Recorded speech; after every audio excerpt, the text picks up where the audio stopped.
Hola a todos, hoy vamos a meternos de lleno en el viaje del inversor. ¿Y cómo lo vamos a hacer? Pues vamos a fusionar dos perspectivas súper potentes para trazar una hoja de ruta que esté clarísima. La idea es ir desde cero, desde esos primeros pasos, hasta llegar a ser, de verdad, un inversor con todas las letras. A ver, empecemos con esta frase de Robert Kiyosaki que es una bomba. Dice, la mayoría de las personas no son inversionistas. La mayoría de las personas son especuladores o jugadores. Ahí es nada. Esto nos obliga desde el minuto 1 a plantearnos algo muy serio. ¿Qué estamos haciendo realmente con nuestro dinero?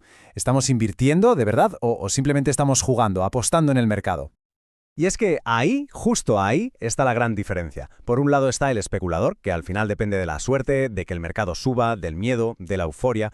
Pero el inversor de verdad, eso es otra historia. El inversor juega con un plan, uno que está diseñado para funcionar vaya como vaya el mercado, suba o baje. Por eso, un inversor auténtico no le tiene miedo a la volatilidad, que va, al contrario, sabe que ahí hay oportunidades.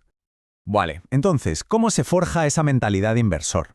Porque, ojo, antes de poner un solo euro en juego, la inversión es sobre todo un juego mental. Todo, absolutamente todo, empieza en la cabeza, en cómo nuestro cerebro se enfrenta a los problemas financieros. Y la diferencia se puede resumir en esto. Ante algo que parece inalcanzable, la respuesta automática de muchos es «no puedo comprarlo». ¡Pum! Se acabó. Esa frase es un muro, cierra la mente por completo, es una rendición. Pero, ¿y si en vez de eso nos preguntamos «¿cómo puedo comprarlo?» Eso lo cambia todo. Esa pregunta es una puerta que se abre de par en par. Obliga al cerebro a ponerse en marcha, a buscar soluciones, a ser creativo y a encontrar el camino. Y esto nos lleva a una idea potentísima. El dinero no es algo que está ahí fuera, esperando a que lo encontremos.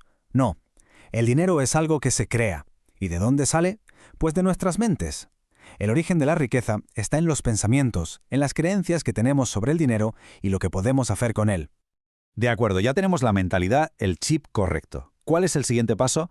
Pues aprender el idioma. Porque las finanzas tienen su propio lenguaje, y si no lo hablamos, si no entendemos el vocabulario, es como intentar navegar en un país extranjero sin saber una palabra. Imposible moverse con confianza.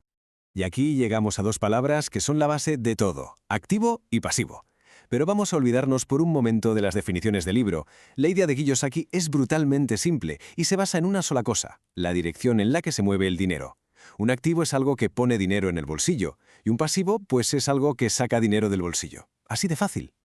Este esquema lo deja clarísimo, ¿verdad? La columna de los activos tiene que generar ingresos, tiene que ser una fuente de entrada de dinero.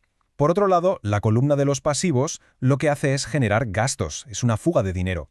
Entonces, ¿cuál es el objetivo de un inversor? Pues muy sencillo, hacer que la columna de activos sea cada vez más y más grande hasta que los ingresos que genera superen, y por mucho, a todos los gastos. Y ahora llegamos al punto que siempre genera debate, a la idea más polémica de todas. Si seguimos esta lógica del flujo de caja, ¿qué pasa con la casa en la que vivimos? Pues que si lo pensamos fríamente, una casa genera gastos constantes, hipoteca, impuestos, mantenimiento, pero no mete un solo euro en el bolsillo. Por lo tanto, según esta definición, la vivienda habitual no es un activo. De hecho, para la mayoría de la gente es su mayor pasivo. Y esta frase de aquí es genial, porque lo deja todo meridianamente claro. Cuando en el banco le dicen a uno, su casa es un activo, la pregunta es, ¿activo para quién?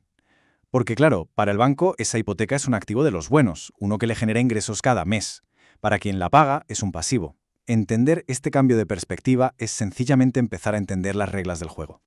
Vale, perfecto. Ya hemos sentado las bases, la mentalidad correcta y el vocabulario esencial. Ahora toca arremangarse y pasar de la teoría a la práctica. Vamos a ver la caja de herramientas del inversor, qué instrumentos concretos se usan para construir esa famosa columna de activos.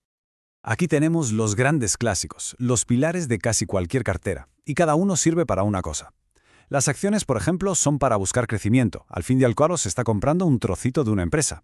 Los bonos son más para buscar estabilidad, es como prestar dinero a un gobierno o a una compañía a cambio de un interés. Los fondos de inversión son geniales para diversificar, porque con una sola compra ya se invierte en un montón de cosas. Y los títulos a corto plazo, son como un puerto seguro para aparcar el dinero y protegerlo. La clave es saber mezclar todo esto, como un buen chef, dependiendo de los objetivos y de cómo esté la economía.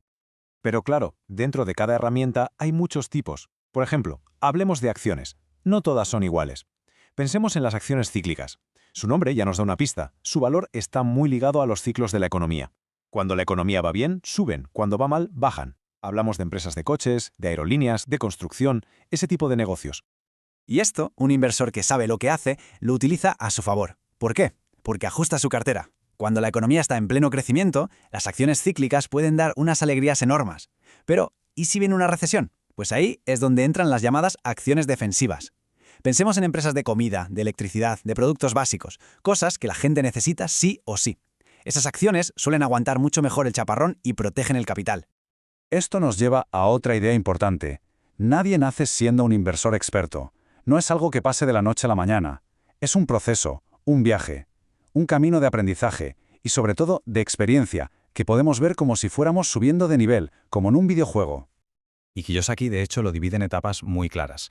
Se empieza siendo un inversionista calificado. ¿Esto qué es? Pues cualquiera que compra acciones a través de un broker. De ahí se puede pasar a ser un inversionista sofisticado. Aquí ya hablamos de alguien que juega en otra liga, que a lo mejor invierte a través de una sociedad para ser más eficiente fiscalmente. Y el nivel máximo, el jefe final, es el inversionista interno. Esta persona no es que compre una inversión, es que tiene control sobre ella. Pensemos en el fundador de una empresa. Él no es un pasajero, es el piloto. Y la pregunta del millón es, ¿cómo se sube de nivel en este viaje? Pues hacen falta 3 cosas. Las 3 es educación, experiencia y excedente de efectivo. Educación para saber qué se está haciendo. Experiencia, que muchas veces, seamos sinceros, se consigue a base de cometer errores y aprender. Y por supuesto, excedente de efectivo, porque se necesita capital para jugar en las ligas mayores. Aquí está la clave de todo el asunto, la gran diferencia. Un inversor externo compra acciones de una empresa, pero el inversor interno es el que crea o dirige esa empresa. Y tener el control, eso lo cambia todo, porque el control es la mejor forma de reducir el riesgo y de maximizar el beneficio. Y con esto en mente, llegamos al concepto final, la idea más potente de todo este análisis. Es el salto definitivo, lo que de verdad separa al inversor medio de la auténtica élite financiera. La frase es esta: existen inversionistas que adquieren activos y otros que los crean.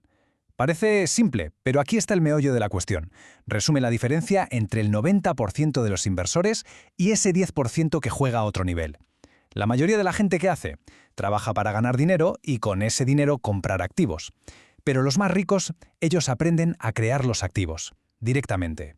El plan de Padre Rico, el de Kiyosaki, era exactamente ese. Él no se limitaba a comprar activos, no. Él creaba negocios, que ya son activos en sí mismos. Y luego, con el dinero que generaban esos negocios, compraba otros activos, como propiedades o acciones. Es como crear una máquina que genera riqueza y con esa riqueza comprar otras máquinas que también la generan. Es una auténtica bola de nieve. Y terminamos como empezamos, volviendo al principio de todo, con una pregunta para la reflexión. Si el dinero, en el fondo, es solo una idea, ¿qué activo es capaz de crear nuestra mente? Porque la verdadera riqueza no está en la bolsa ni en el ladrillo, está en la mente. La herramienta más poderosa que tenemos es, sin duda, nuestra capacidad para tener ideas y, lo más importante, para transformarlas en activos que generen valor. Esa es la verdadera lección.